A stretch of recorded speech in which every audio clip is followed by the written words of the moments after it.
Okay, let's jump right into this explainer and dismantle a huge myth right off the bat. Why is it that so many of us make these massive New Year's resolutions only to find ourselves right back on the couch by February? You know the drill, we've all seen those New Year, New Me posts everywhere. Millions of people make these giant commitments every single January. But when that momentum completely vanishes just a few weeks later, listen, it isn't because you're lazy, and it is definitely not because you're weak. The real reason we fall short is simply that we're waiting for something that is never, ever going to save us.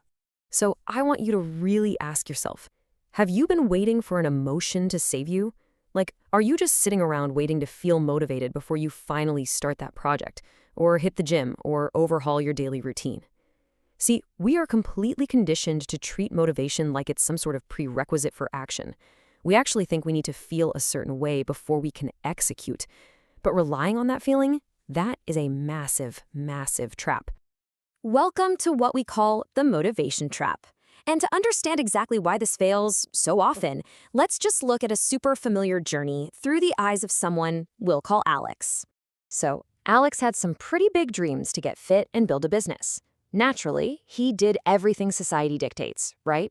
He watched all the motivational videos, he created those inspiring vision boards, and of course, he bought the shiny brand new planner. And honestly, it actually worked, at first. He woke up at 5 a.m., hit the gym, read his books, and for 3 solid days, this guy was completely on fire. He felt absolutely unstoppable.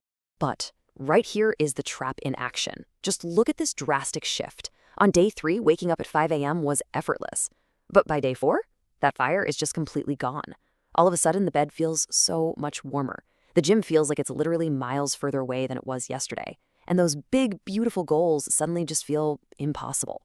So Alex did what most of us do. He waited for the fire to come back. And because of that, he stayed exactly where he was. Because here is the harsh truth. Motivation is just an emotion. And by definition, emotions are temporary. Think about it. You wouldn't wait to feel happy before you smile. And you certainly don't wait to feel ready before you take a breath. Taking action often has to happen entirely independently of how we happen to feel in that present moment. Waiting for motivation is kind of like waiting for a lightning strike just so you can read a book in the dark. It just doesn't work. Now, this brings us to a major turning point in our explainer. Everything changed for Alex when he met a mentor. And this mentor started with the exact same resources Alex had, yet they were crushing their goals every single day. Baffled, Alex basically begged them for their secret. Well, the mentor just laughed and completely shattered Alex's entire worldview with this one truth bomb. I don't rely on motivation at all. Discipline is not a feeling, it's a decision. Boom. Success wasn't about trying to capture some magical, elusive feeling every single morning. It was about making a cold, hard choice. You see, the reality of discipline isn't about feeling a spark. It's the gritty reality of making a choice. It means showing up when you actively, desperately do not want to.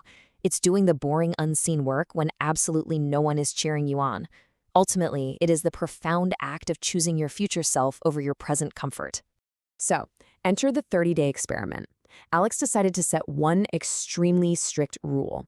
He threw emotion entirely in the trash. He told himself he didn't have to feel good about the work. If it was on the calendar, he just had to execute it. Simple as that. Let's watch how this actually unfolds.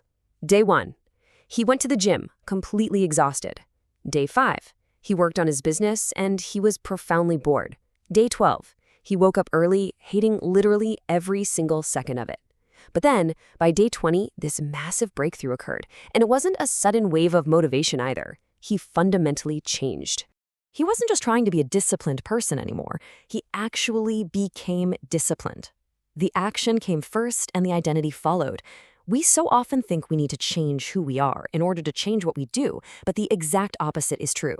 By repeatedly taking the action, his identity finally caught up to his behavior. And guys, this wasn't magic. Let's look at the science of discipline, because there is a deeply biological reason why this experiment worked so well. Every single time you do something difficult, you are building literal, physical architecture in your brain. By pushing through that resistance, you thicken and strengthen a neural pathway. And the more you repeat that hard thing, the more robust that biological wiring gets. Eventually, that action that used to feel totally impossible, it just becomes your new normal. The contrast here is incredibly clear. Motivation is the spark, right? It says, I'll do it when I feel ready. But as we know, sparks inevitably die out. Discipline, on the other hand, is the engine. It says, I'll do it, and readiness will follow. Sparks are great for starting fires, for sure, but only the engine is going to get you across the finish line when you feel absolutely nothing at all. This is really all about becoming your future self, because every single choice you make sends a very specific, undeniable message directly to your own brain. Alex became great because he showed up when he felt nothing. Every single morning he dragged himself out of that warm bed, he was communicating a brand new reality. This is who I am. This is what I do. Send that message enough times through sheer action, and your brain literally has no choice but to believe it, until finally you believe it too. So, if you want to build this architecture of success starting today, here is your exact blueprint.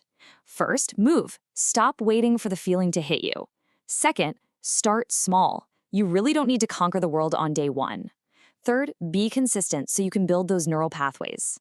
And finally, trust the process. Always remember, discipline isn't a punishment, it's actually the highest form of self-respect. I want to leave you all with a final thought to chew on. What kind of person do you actually want to become? And more importantly, are you willing to show up for that person today, even when every fiber of your being wants to quit? The people who genuinely change their lives don't wait around for the right moment. They force the moment to be right. So, what choice are you going to make tomorrow morning?